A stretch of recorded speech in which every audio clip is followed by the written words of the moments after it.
നമ്മളിപ്പോൾ നിൽക്കുന്നത് ചെറായിലാണ്. ഇന്നത്തെ വീഡിയോയിലൂടെ ഞാൻ കാണിക്കുന്നത് ഒറ്റ യാത്രയിൽ പോയി വരാൻ പറ്റിയ 7 ക്ഷേത്രങ്ങളാണ്. ചെറായി തൊട്ട് കൊടുങ്ങല്ലൂരേക്കാണ് നമ്മുടെ യാത്ര.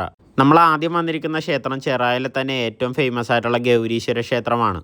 ഇവിടെ ക്ഷേത്രത്തിൽ കുറച്ച് അറ്റകുറ്റപ്പണികളൊക്കെ നടക്കുവാണ്. നമുക്കിവിടെ വരുമ്പോൾ അതൊക്കെ കാണാൻ സാധിക്കും. ചതുർമുഖ കോവിലുള്ള ഏഷ്യയിലെ തന്നെ ഏക ക്ഷേത്രമാണിത്. മുരുകന്റെ പ്രതിഷ്ഠയുള്ള ഈ ഒരു ക്ഷേത്രം 1912 നിർമ്മിച്ചതാണ്. മലയാള പഴനി എന്നറിയപ്പെടുന്ന ഒരു ക്ഷേത്രം കൂടിയാണിത്. വിജ്ഞാനവർദ്ധിനി സഭയാണ് ഈ ക്ഷേത്രം പരിപാലിക്കുന്നത്. 4 വശങ്ങളിലും വാതിലുകളുള്ള ശ്രീകോവിൽ കാണാൻ കഴിയുന്ന ഏഷ്യയിലെ തന്നെ ഏക ക്ഷേത്രമാണിത്. ക്ഷേത്രത്തിലെ പ്രധാന ദേവൻ സുബ്രഹ്മണ്യനാണ്. പക്ഷേ ക്ഷേത്രത്തിന് ഗൗരീശ്വരൻ അഥവാ ശിവന്റെ പേരാണ് നൽകിയിരിക്കുന്നത്. ഇവിടുത്തെ പ്രധാന ശ്രീകോവിൽ സുബ്രഹ്മണ്യ ഭഗവാന്റേതാണ്. കിഴക്കോട്ട് ദർശനമായിട്ടാണ് സ്ഥിതി ചെയ്യുന്നത്. തെക്കോട്ട് ദർശനമായി ഗണപതിയും പടിഞ്ഞാറോട്ട് ദർശനമായി ശിവനും വടക്കോട്ട് ദർശനമായി പാർവതിയും കുടികൊള്ളുന്നു. എറണാകുളത്തെ തന്നെ ഏറ്റവും വലിയ ഉത്സവങ്ങളിലൊന്നാണ് ഇവിടുത്തെ ഉത്സവം. എല്ലാ വർഷവും ജനുവരിയിലെ അവസാനത്തെ 2 ആഴ്ചകളിലോ ഫെബ്രുവരിയിലെ ആദ്യത്തെ 2 ആഴ്ചകളിലോ ആണ് ഉത്സവം നടക്കുന്നത്. 20 മുതൽ 30 ആനകൾ വരെ അണിനിരക്കുന്ന മനോഹരമായിട്ടുള്ള ആന എഴുന്നള്ളത്തുണ്ട്. ശ്രീനാരായണ ഗുരുദേവൻ പ്രതിഷ്ഠ നടത്തിയ ഒരു ക്ഷേത്രമാണിത്. എറണാകുളം ജില്ലയിൽ തന്നെ ചെറായിലാണ് ഈ ക്ഷേത്രം. അങ്ങനെ നമ്മുടെ യാത്രയിലെ ആദ്യ ക്ഷേത്രം കഴിഞ്ഞു. നമ്മൾ ഇനി പോകുന്ന ക്ഷേത്രം വളരെയേറെ പ്രത്യേകതയുള്ളൊരു ക്ഷേത്രമാണ്. ഗൗരീശ്വര ക്ഷേത്രത്തിൽ നിന്ന് 1 കിലോമീറ്റർ മാത്രമാണ് ഇങ്ങോട്ടേക്കുള്ള ദൂരം. നമ്മൾ അടുത്തായിട്ട് പോയ ക്ഷേത്രത്തിന്റെ ഏറ്റവും വലിയ പ്രത്യേകതയാണ് നമ്മൾ ഈ കാണുന്നത്. സ്വന്തമായിട്ട് റെയിൽ ട്രാക്കുള്ള ക്ഷേത്രം. രഥോത്സവം നടക്കുന്ന ക്ഷേത്രമാണ്. അതുകൊണ്ട് തന്നെയാണ് അത് വലിക്കാൻ വേണ്ടി റെയിൽ ട്രാക്ക് നിർമ്മിച്ചിരിക്കുന്നത്. ഇന്ത്യയിലെ തന്നെ ഏറ്റവും അപൂർവമായ ഒരു ക്ഷേത്രമാണിത്. 1565 ഇന്ത്യയിലെ ഗൗഡ സാരസ്വത ബ്രാഹ്മണർ സ്ഥാപിച്ച അഴീക്കൽ ശ്രീ വരാഹ ക്ഷേത്രമാണിത്. ഇതാണ് ദക്ഷിണേന്ത്യയിലെ നഗരതരത്തിലുള്ള സമ്പൂർണ്ണ ക്ഷേത്രം. ഗൗഡ സാരസ്വത ബ്രാഹ്മണരുടെ 7 ദേവതകളെയും ഈ ക്ഷേത്രത്തിൽ ആരാധിക്കുന്നു. ഇവിടുത്തെ പ്രധാന ദേവത വരാഹമൂർത്തിയാണ്. വെള്ളപ്പൊക്കത്തിലുണ്ടായ നാശനഷ്ടം കൊണ്ട് അഴീക്കലുള്ള ക്ഷേത്രം പൊളിച്ച് ചെറായിലേക്ക് കൊണ്ടുവന്നു. അവിടെ ഒരു പുതിയ ക്ഷേത്രം നിർമ്മിക്കുകയും 1880 പ്രതിഷ്ഠ നടത്തുകയും ചെയ്തു. ക്ഷേത്രം നിലവിൽ ഇപ്പോൾ ചെറായിലാണെങ്കിലും അഴീക്കൽ ശ്രീ വരാഹ ക്ഷേത്രം എന്ന് തന്നെയാണ് പേര്.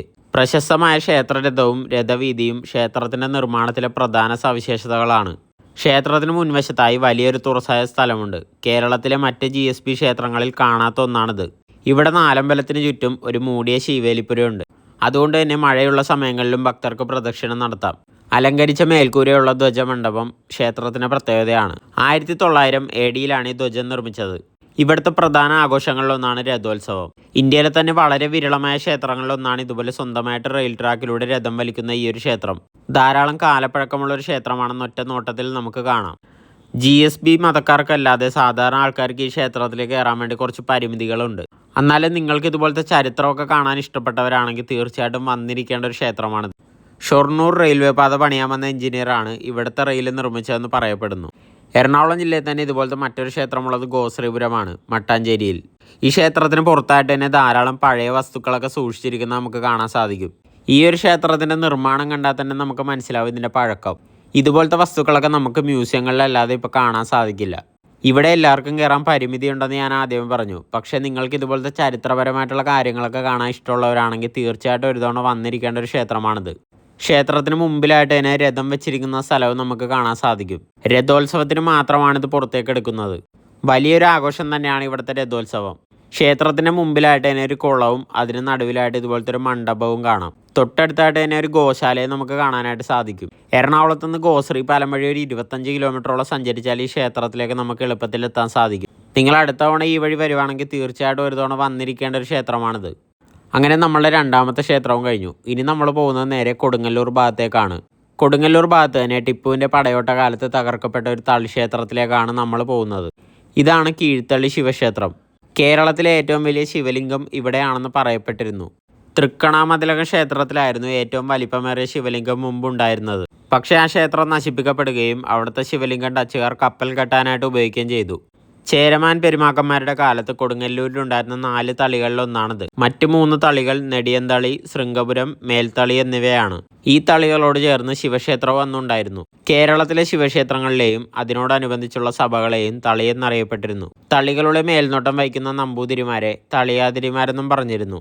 തൃശ്ശൂർ ജില്ലയിലുള്ള തലപ്പള്ളി താലൂക്കിലാണ് കീഴ്ത്തളി മഹാദേവ ക്ഷേത്രം എന്ന ഈ ക്ഷേത്രം സ്ഥിതി ചെയ്യുന്നത്. കീത്തോളി ക്ഷേത്രം എന്ന പേരിലും ഈ ക്ഷേത്രം അറിയപ്പെടുന്നു. സാധാരണ ക്ഷേത്രങ്ങളെ അപേക്ഷിച്ച് വളരെ വ്യത്യസ്തമായിട്ട് തോന്നാൻ നമുക്ക് ഈ ക്ഷേത്രത്തിന്റെ നിർമ്മിതി. ഇത് വേറൊന്നും കൊണ്ടല്ല, പണ്ടുകാലത്ത് നശിപ്പിക്കപ്പെട്ട ക്ഷേത്രത്തിന്റെ ബാക്കി പത്രമാണ് നമ്മൾ ഇന്നീ കാണുന്നത്. നമ്മളിവിടെ കാണുന്ന വിഗ്രഹങ്ങളെല്ലാം തന്നെ പകുതിയിലധികവും നശിപ്പിക്കപ്പെട്ട നിലയിലാണ്. കേരള സർക്കാരിന്റെ മുസിരീസ് പൈതൃക പദ്ധതിയുടെ ഭാഗമായിട്ട് ഇവിടെ കുറച്ച് മാറ്റങ്ങളൊക്കെ വന്നിട്ടുണ്ട്. കേരളത്തിലെയും തുളുനാട്ടിലെയും 60-ലധികം ബ്രാഹ്മണ ഗ്രാമങ്ങളെ നിയന്ത്രിക്കാൻ 18 തളികൾ ഉണ്ടായിരുന്നു എന്ന് പറയപ്പെടുന്നു. നിങ്ങൾ ഇനി കൊടുങ്ങല്ലൂർ ഭാഗത്തേക്ക് വരുവാണെങ്കിൽ തീർച്ചയായിട്ടും ഒരു തവണ വന്നിരിക്കേണ്ട ഒരു ക്ഷേത്രമാണിത്. അങ്ങനെ മൂന്നാമത്തെ ക്ഷേത്രവും കഴിഞ്ഞു. നമ്മൾ ഇനി വന്നിരിക്കുന്ന ഈ ഒരു ക്ഷേത്രമാണ് കേരളത്തിൽ ആദ്യം പണിതീർത്ത വിഷ്ണു ക്ഷേത്രം. ഇതാണ് തൃക്കുലശേഖരപുരം ശ്രീകൃഷ്ണ ക്ഷേത്രം. തൃശ്ശൂർ ജില്ലയിലെ കൊടുങ്ങല്ലൂരിനടുത്തായിട്ടാണ് ഈ ക്ഷേത്രം സ്ഥിതി ചെയ്യുന്നത്. ചതുർബാഹുവായ മഹാവിഷ്ണുവാണ് ഇവിടുത്തെ പ്രതിഷ്ഠ. കുലശേഖര സാമ്രാജ്യ സ്ഥാപകനായ കുലശേഖര ആഴ്വാറാണ് ഈ ക്ഷേത്രം നിർമ്മിച്ചതെന്ന് പറയപ്പെടുന്നു. കുലശേഖര ആഴ്വാർക്ക് അറബിക്കടലിൽ നിന്ന് ലഭിച്ചതാണ് ഈ വിഗ്രഹം എന്ന് പറയപ്പെടുന്നു. കുലശേഖര ആഴ്വാർ വൈഷ്ണവനായിരുന്നെങ്കിലും പിന്നീട് വന്ന കുലശേഖരന്മാർ ശൈവരായതിനാലാണ് ഈ ക്ഷേത്രത്തിന് വേണ്ടത്ര പ്രസിദ്ധി കിട്ടാതെ പോയത്. സമീപത്തുള്ള തിരുവഞ്ചിക്കുളം മഹാദേവ ക്ഷേത്രം കൂടുതൽ പ്രസിദ്ധമായത് ഈ ഒരു കാലഘട്ടത്തിലാണ്.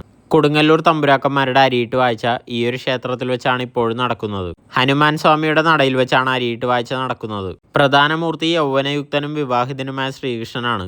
മേടമാസത്തിലെ വിഷു ദിവസം കൊടിയേറി നടക്കുന്ന കൊടിയേറ്റുത്സവവും ചിങ്ങമാസത്തിലെ അഷ്ടമി രോഹിണിയുമാണ് പ്രധാന ആണ്ടുവിശേഷങ്ങൾ. നിങ്ങൾ കൊടുങ്ങല്ലൂർ ഭാഗത്തേക്ക് വരുവാണെങ്കിൽ തീർച്ചയായിട്ടും കണ്ടിരിക്കേണ്ട ഒരു ക്ഷേത്രമാണിത്. വലിപ്പത്തിൽ മാത്രമല്ല ചരിത്ര പ്രാധാന്യത്തിലും മുമ്പിലുള്ളൊരു ക്ഷേത്രമാണിത്. ധാരാളം കാലപ്പഴക്കമുള്ളൊരു ക്ഷേത്രമാണിത്. ഈ ക്ഷേത്രത്തിന് പുറത്തേക്ക് ഇറങ്ങിയാൽ മറ്റൊരു കാഴ്ച കൂടിയുണ്ട്. ഇതിന് സമീപത്തായിട്ട് തന്നെ വേറെ 2 ക്ഷേത്രങ്ങളുണ്ട്. 3 ക്ഷേത്രങ്ങൾ നമുക്ക് ഒറ്റ ഫ്രെയിമിൽ കാണാൻ സാധിക്കും. നിങ്ങൾ കൊടുങ്ങല്ലൂർ ഭാഗത്ത് വരുവാണെങ്കിൽ തീർച്ചയായിട്ടും ഈ ക്ഷേത്രം സന്ദർശിക്കാൻ മറക്കരുത്. ഞാൻ നേരത്തെ പറഞ്ഞ പോലെ ഇതിന് മുമ്പിലായിട്ട് വേറെ 2 ക്ഷേത്രങ്ങളുണ്ട്. അവിടെ കൂടി ദർശനം നടത്താൻ നിങ്ങൾക്ക് സാധിക്കും. നിലവിൽ കൊച്ചിൻ ദേവസ്വം ബോർഡിന്റെ കീഴിലാണ് ഈ ക്ഷേത്രം. ക്ഷേത്രത്തിലേക്കുള്ള കവാടത്തിന് മുമ്പിലായിട്ട് തന്നെ കേരളത്തിലെ ആദ്യത്തെ വിഷ്ണു ക്ഷേത്രമാണിതെന്ന് എഴുതി വെച്ചിരിക്കുന്നത് നമുക്ക് കാണാം. ഞാൻ നേരത്തെ പറഞ്ഞ ആ ഒരു കാഴ്ചയാണിത്. നമ്മളിപ്പോൾ വന്ന ക്ഷേത്രമാണ് ഈ കാണുന്നത്. ഇതിന് റൈറ്റിലേക്ക് നമുക്ക് നോക്കിക്കഴിഞ്ഞാൽ ഇവിടെ വേറൊരു ശിവക്ഷേത്രം കാണാം. അതിൻ്റെയും തൊട്ട് റൈറ്റിലേക്ക് നമുക്ക് നോക്കിക്കഴിഞ്ഞാൽ തമിഴ്നാട് ശൈലിയിൽ നിർമ്മിച്ച മറ്റൊരു ക്ഷേത്രം ഇവിടെ ഉണ്ട്. ഇതാണ് ആ ക്ഷേത്രം. ശ്രീ ശ്രീനിവാസ പെരുമാൾ കുലശേഖര ആഴ്വാർ ക്ഷേത്രം. പൂർണ്ണമായും തമിഴ്നാട് ശൈലിയിൽ നിർമ്മിച്ചൊരു ക്ഷേത്രമാണിത്. ഈ 3 ക്ഷേത്രങ്ങൾക്ക് നടുവിലായിട്ട് മനോഹരമായിട്ടുള്ളൊരു ക്ഷേത്രക്കുളം നമുക്ക് കാണാൻ സാധിക്കും. ഇത് ക്ഷേത്രത്തിന് പുറത്തായതുകൊണ്ട് തന്നെ ധാരാളം ആൾക്കാർ കുളിക്കാനായിട്ട് ഇവിടെ വരാറുണ്ട്. നിങ്ങൾക്ക് നന്നായിട്ട് നീന്തൽ അറിയാമെങ്കിൽ ഈ ക്ഷേത്രത്തിൽ വരുമ്പോൾ നിങ്ങൾക്ക് ഇവിടെ ഇറങ്ങി കുളിക്കാം. വളരെ സമാധാനം തരുന്നൊരു അന്തരീക്ഷമാണ് ഈ ക്ഷേത്രത്തിനും ക്ഷേത്രക്കുളത്തിനും. നിങ്ങളൊരു മഴയുള്ള സമയത്തൊക്കെയാണ് ഇങ്ങോട്ടേക്ക് വരുന്നതെങ്കിൽ നല്ല ഭംഗിയാണ് ഇവിടെ കാണാൻ. തൃശ്ശൂർ ജില്ലയിലെ കൊടുങ്ങല്ലൂരിനടുത്തുള്ള TKS പുരമാണ് കറക്റ്റ് ലൊക്കേഷൻ. തൃക്കുലശേഖരപുരം എന്നാണ് മുഴുവൻ, TKS പുരം എന്ന് ചുരുക്കി വിളിക്കുന്നതാണ്. നമുക്കെന്തായാലും ഇതിനടുത്ത് തന്നെയുള്ള ചെറിയ ശിവക്ഷേത്രം ഒന്ന് കണ്ടുവരാം. ഇതാണ് ആ ക്ഷേത്രം. ഉദകമംഗലം ശിവക്ഷേത്രം എന്നാണ് ഇതിൻ്റെ പേര്. ഈ ക്ഷേത്രത്തിനെ പറ്റി കൂടുതൽ ഡീറ്റെയിൽസ് ഒന്നും അറിയില്ല. നിലവിൽ കൊച്ചിൻ ദേവസ്വം ബോർഡിൻ്റെ കീഴിലാണ് ഈ ക്ഷേത്രം എന്ന് മാത്രം മനസ്സിലാക്കാൻ പറ്റി. ഏകദേശം നമ്മൾ കുറച്ചു മുന്നേ കണ്ട തൃക്കുലശേഖരപുരം ശ്രീകൃഷ്ണ ക്ഷേത്രത്തിൻ്റെ ശ്രീകോവിലിനോട് ധാരാളം സാമ്യമുള്ളൊരു ക്ഷേത്രമാണിത്. അതിൻ്റെ ഒരു നിർമ്മാണം പോലെ തന്നെയാണ് ഈ ശ്രീകോവിലിൻ്റെ നിർമ്മാണം. വലിയ ആൾത്തിരക്കൊന്നും ഇല്ലാത്തൊരു ക്ഷേത്രം.